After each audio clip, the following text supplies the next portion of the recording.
Hello बच्चों, आज हम स्टार्ट करेंगे वोकैब की डे 5 की क्लास। ठीक है, आज हमें बहुत सारे वर्ड्स करने हैं, फटाफट आपकी स्क्रीन पर दिखाई दे रहे हैं।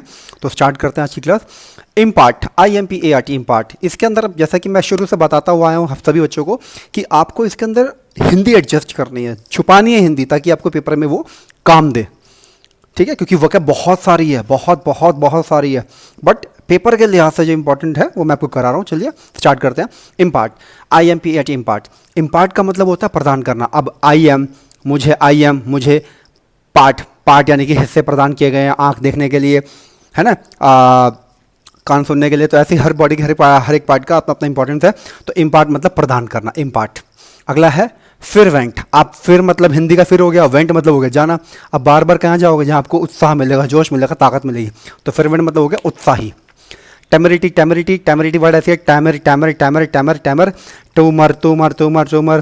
तो तू कैसे मरा, तेरे में हिम्मत कैसे हुई, तूने इतना उतावलापन। तो टैमरिटी का मतलब हो गया उतावलापन, दुस्साहस। अगला वर्ड आपका आपका टार्निश।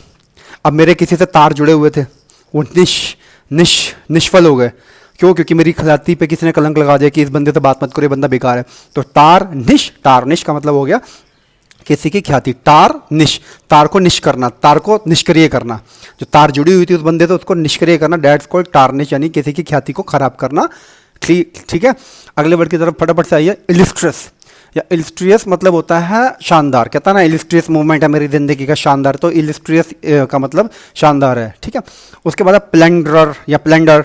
तो प्लेंडर तो इजी सा वर्ड है ना, लूटपाट करना। प्लेंडरर मतलब होगा लूटपाट करने वाला, जो चैन स्नैचिंग कर देते हैं, जो चलते चलते लोगों के कब पैसे वैसे छीन लेते हैं, तो उनको कहता है प्लेंडरर। ठीक है ना। टर्मिनेटर एक मूवी भी थी। तो टर्मिनेट करना, किसी को बर्खास्त करना है। अच्छा, इजी सा वर्ड है, आगे चलते हैं। डोमेस्टिकेट, डोमेस्टिक मतलब क्या हो गया, घरेलू। तो डोमेस्टिकेट, मैंने अपने डोमेस्टिक पे घरेलू, डोमेस्टिकेट मतलब हो गया पालतू बना लिया। डोमेस्टिक के साथ लगा दिया एट, डोमेस्टिकेट मतलब पालतू बना लिया। उसके बाद अगला वर्ड है हमारा आज का रेज। रेज का मतलब आपका पालन पोषण करना है, किसी को ऊपर की तरफ लेके जाना। रेज करना है, क्वेश्चन रेज करना। राइज अलग चीज होती है, ठीक है ना। रेज क्वेश्चन को रेज करना, वृद्धि करना। ठीक है, तो ऐसे रेज का मतलब हो गया किसी का पालन पोषण करना। अगला हमारा वर्ड है आज का मॉडिफाई। मॉडिफाई, मैंने अपनी गाड़ी मॉडिफाई करा ली, बहुत बेकार थी, अब मैंने उसको चेंज करा लिया। तो मॉडिफाई मतलब हो गया परिवर्तित करवाना। ठीक है, चलिए बढ़ते हैं आगे वर्ड्स की तरफ। 10 वर्ड्स हो गए। ठीक है, स्टार्ट। आपकी स्क्रीन पे आ गए वर्ड्स, रेडी, स्टार्ट। अमास, अम्मा एक फैमिलियर वर्ड है, अम्मा। तो अम्मा जो होती है, क्या होते हैं, पैसे उनके पास इकट्ठे हो रहे होते हैं, जो रखती है, शुरू से जोड़ते रहते हैं। तो अमास का मतलब हो गया आपका पैसों को जोड़ना, यानी कि बहुत बड़ी मात्रा में जमा करना। अम्मा के, मेरी अम्मा तो अमास करती रहती है, बड़ी मात्रा में जमा करना। एक्यूजिशन, एक्यू, अरे ये जो सामने बंदा बैठा है ना भाई, ये लाइन में खड़ा है। क्यू मतलब लाइन, एक्यूसिट, ये एक्यूसिट यानी कि लाइन में खड़ा है, तो इसे तो पैसे मिलेंगे, इसे तो खाना मिलेगा। एक्यूसिट प्राप्ति, एक्यूसिट। ठीक है, इजी है वर्ड। आगे चलो फटाफट। अगला वर्ड है मेयर को कर लो मेरे, स्पेलिंग ही MERE मेयर है। तुम सिर्फ मेरे हो, तो तुम मेरे हो, मेरे हो, तो समझ गए। तुम सिर्फ की जगह मेरे, MERE मेयर का मतलब हो गया आपका सिर्फ, ओनली। ग्रास्प को थोड़ा सा तोड़ लो, ग्रास। अब ग्रास होती है घास हर जगह होती है, ठीक है ना। अब ऐसा तो नहीं कि एक पर्टिकुलर जगह पे उगती है, जहाँ उसका मन करता है वहीं जब पे रास्ता अपना ग्रहण कर लेते हो। ग्रास हमेशा ग्रास्प करनी पड़ती है हर इंसान को, जहाँ पे भी उगती है। तो कहने का मतलब ग्रास है प्राप्त करना। ग्रास का मतलब निकल रहा है ग्रहण करना, एक्सेप्ट कर देना। ग्रास जहाँ होगी वहाँ उसको एक्सेप्ट कर लो। अगले वर्ड पे आओ, एम्बेडेड का मतलब होता है निहित, यानी कि किसी चीज़ को शामिल होना। किसी ने कहा मैं SSC करना चाहता हूँ, तो SSC की तैयारी करना चाहता हूँ, तो ऑब्वियस सी बात है उसके अंदर SSC में रीजनिंग की क्लास अलग से नहीं होगी, वो तो उसी के अंदर शामिल है। तो एम्बेडेड का मतलब हो गया शामिल होना। इसकी की अगर है तो याद कर सकते हो, आई एम बेड, मैं बेड पे हूँ। तो बेड पे हूँ यानी कि मैं उसी के अंदर शामिल हूँ। मैं कहाँ पे हूँ, मैं बेड पे हूँ, इसका मतलब थोड़ा कि मैं बेड पे सोने जा रहा हूँ, इसका मतलब ये निकलता है। तो एम्बेडेड का मतलब हो गया मिमिक्री, सारे जानते हो, नकल करना। अडैप्ट, भाई अडैप्ट का मतलब होता है अनुकूल बनाना। तुम उसी चीज़ को अडॉप्ट करोगे जो आपके अडैप्ट होगी। अडॉप्ट ग्रहण करना, अडैप्ट अनुकूल बनाना। पहले आप अपनी सिचुएशन को अडैप्ट बनाओ, अनुकूल बनाओ, फिर अपनी जॉब अडॉप्ट कर लो, ऐसे कर लो, ग्रहण कर लो। सिलेंडर जो है घर में होते हैं हर किसी के, ठीक है ना। छोटे छोटे से होते हैं, पतले से, और बड़ा मोटा आदमी बना देते हैं, खाना उसमें बनता है। तो आप क्या कर सकते हो, सिलेंडर पतला, ठीक है। सिलेंडर के बाद आपका टिमिड और डेस्पिरेट। टिमिड का मतलब हो गया कायर। टिमिड टिमिड टिमिड, तू मिट जाएगा, तू मिट जाएगा, तू मिट जाएगा, तू मिट जाएगा अगर तू नहीं फेस करेगा किसी प्रॉब्लम को। टिमिड मतलब कायर, to meet to meet to meet to meet to meet कायर, ठीक है ना। और अब आपका वर्ड है आपका डेस्पिरेट। डिस्पिरेट, डेस्पिरेट का मतलब होता है बहुत ज़्यादा प्रभावित होना, इस तरीके से बुरी तरीके से। डेस्पिरेट का मतलब हो गया बहुत ज़्यादा बुरी तरीके से प्रभावित होना।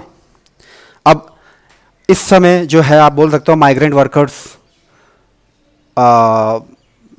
डेस्पिरेटली इफेक्टेड, काफ़ी ज़्यादा वो प्रभावित हुए हैं। माइग्रेंट जो हैं बड़ी दूर दूर से जो अपने गाँव की तरफ निकल रहे हैं, तो माइग्रेंट वर्कर्स डेस्पिरेटली इफेक्टेड, ठीक है। तो इतना समझ में आया? Okay okay okay. अगला चलिए, अब आपकी स्क्रीन पे आ रहे हैं अगले 10 वर्ड, इसको भी फटाफट से करते हैं। पहला वर्ड है इसमें आपका फ्लटर। फ्लटर का मतलब फड़फड़ाना, ठीक है ना। तो फ्लटर इजी सा वर्ड है। फ्लटर जो बटरिंग करता है, butter Flutter, butter Flutter, butter Flutter, butter Flutter. तो जो बटरिंग करता है वो हमेशा फड़फड़ाता रहता है, फड़फड़ाता रहता है कि हाय बस मेरी से सेटिंग हो जाए, हाय बस मुझे ये मिल जाए, तो ठीक है ना। तो फ्लटर फड़फड़ाना, फ्लटर फा से फ्लटर फड़फड़ाना, ठीक है। वायबल, अब वायबल मत करो, वी एबल करो इसे। वी एबल मतलब होता है जिसे व्यवहार में लाया जा सके। वी एबल, हम एबल हैं, हम सक्षम हैं। We are able, we able, तो हम सक्षम है, तो आप हमें व्यवहार में लाइए, वी एबल, ठीक है ना। तो जिसे व्यवहार में लाया जा सके, जैसे इस टाइम जो है मास्क पहनना व्यवहार में लाया जा सकता है ये चीज़, ऐसा तो नहीं इम्पॉसिबल है। 2 गज दूरी बहुत ज़रूरी, ये भी हम ला सकते हैं, ठीक है ना। ये कोटेशन जो चल रही है आज की डेट में। चलिए आगे चलते हैं फटाफट, समय का ना वेस्ट करते हुए। अगला वर्ड है आपका सिन्यूअस। देखो इसको तोड़ के चलो। साइन, यू और अस। साइन, कोसेन, कोसेक, सेक, कॉट, ये मैथ के होते हैं, ट्रिग्नोमेट्री के, ये हमें शुरू से परेशान करते रहे हैं, घुमाते रहे हैं हमें, ठीक है। तो साइन न्यूएस, आप इसको कर लो साइन, यू और अस। साइन हमेशा हमें क्या करता रहा, घुमाता रहा है, घुमाता रहा है, तो इस तरीके से साइनियस का मतलब हो गया। उसके बाद है सर ने। देखिए हम सर है, मैं हूँ, मैंने आपको हमेशा पहले कहा हमेशा शांत रहो। कई सारे बच्चों का फोन आता है, सर हम तैयारी कैसे करेंगे, हमारा कैसे होगा, हम कैसे कर पाएंगे। पहले मैंने बोला शांत शांत शांत रहो, शांत रहो, धीरे धीरे सब होगा, बस अपने रास्ते पे चलते रहो। तो सर ने हमें पहले क्या सिखाया, सर ने रहना सिखाया। सर ने हमें पहले सर ने रहना सिखाया, प्लेसिड रहना सिखाया। पहले सीआईडी एक एग्जांपल था ना, वो भी शांत था, तो सर ने हमें पहले सर ने रहना सिखाया, तो सर मतलब शांत। इरानियस, इरानियस मतलब होता है अशुद्ध, एरर। आप पेपर में आपके बहुत इंपॉर्टेंट टॉपिक है, तो एरर का मतलब हो गया आपका एरर, यानी कि इरानियत, गलती से भरा हुआ। डिलीमा, मैं दिल्ली में हूँ, I am in dilemma. Dilemma मतलब मैं मुसीबत में हूँ, प्रॉब्लम में हूँ, क्योंकि दिल्ली में कितने सारे केस हो गए, लगभग 10,000 से ज़्यादा केस हो चुके हैं इस टाइम, ठीक है ना। तो अगला है डिलीमा। तो दिल्ली में, जो दिल्ली में है, आई एम इन डिलीमा, मैं दिल्ली में हूँ इसलिए मैं दिल्ली में हूँ, ठीक है। ये याद हो जाएगा, इजी वर्ड है, बहुत बारी आप लोगों ने देखा भी होगा। क्रेडिबल, विश्वास करने लायक, विश्वसनीय, है ना, क्रेडिबल, ठीक है ना। और इनक्रेडिबल इंडिया बोलते हैं ना, अविश्वसनीय, विश्वास ही नहीं कर सकते, तो इनक्रेडिबल अलग है। क्रेडिबल मतलब होगा विश्वास करने योग्य। उसके बाद है कंक्लूसिव, कंक्लूजन निकालना, कंक्लूसिव, तो इजी वर्ड है। आगे चलते हैं। हमारा मैंडेटरी, मैंडेटरी भी आप जानते हैं बहुत ज़रूरी। जैसे अभी आपको बोला जा रहा है कि अभी मैंडेटरी है, आपको घर से बाहर निकलना तो मास्क पहनना पड़ेगा, मैंडेटरी है ये, ठीक है ना। और इसको हम लोग जो है व्यवहार में ला सकते हैं, तो ये विएबल है, ठीक है। दोनों वर्ड्स हो गए यहाँ पे। अब आज का आपका लास्ट वर्ड है रिकंसिलेटरी। काउंसिल समझते हो, काउंसिल, ठीक है ना। तो काउंसलिंग की जाती है, क्यों की जाती है यार, चल ठीक है दोबारा करते हैं इसको, एक बार दोबारा समझाते हैं, इसकी एक बार दोबारा काउंसलिंग करते हैं, इसको दोबारा बार बार समझाते हैं। तो रिकंसिलेट, रिकंसिलेट, रिकंसिलेट, रिकंसिलेट का मतलब होता है बार बार करना, ताकि हमारी सुलह बन जाए उसके साथ, हमारी उसके साथ वो बन जाए, और उसके साथ हम सुलह बना के काम कर सके। तो रिकंसिलेटरी मतलब हो गया सुलह बनाने से संबंधित काम करना, ठीक है, ओके। अब हमारे 30 वर्ड आज के हो चुके हैं। अब इन 30 वर्ड्स की आप लोगों को रिवीजन करनी है, और इस 30 वर्ड्स के रिवीजन के लिए आपकी स्क्रीन पे सिर्फ और सिर्फ वर्ड्स आ रहे होंगे, और उन्हीं वर्ड्स को आप देखते हुए, जैसे इंग्लिश लिखी हुई आ रही है, हिंदी छुपा दी मैंने, तो इसमें आप इसकी इंग्लिश को पॉज करके देखो, हाँ इसका मतलब ये, इसका मतलब ये, इसका मतलब ये, इसका मतलब ये, तो एक रिवीजन लो, गो थ्रू करो। उसके बाद फिर कल मिलते हैं, बाय बाय, टेक केयर।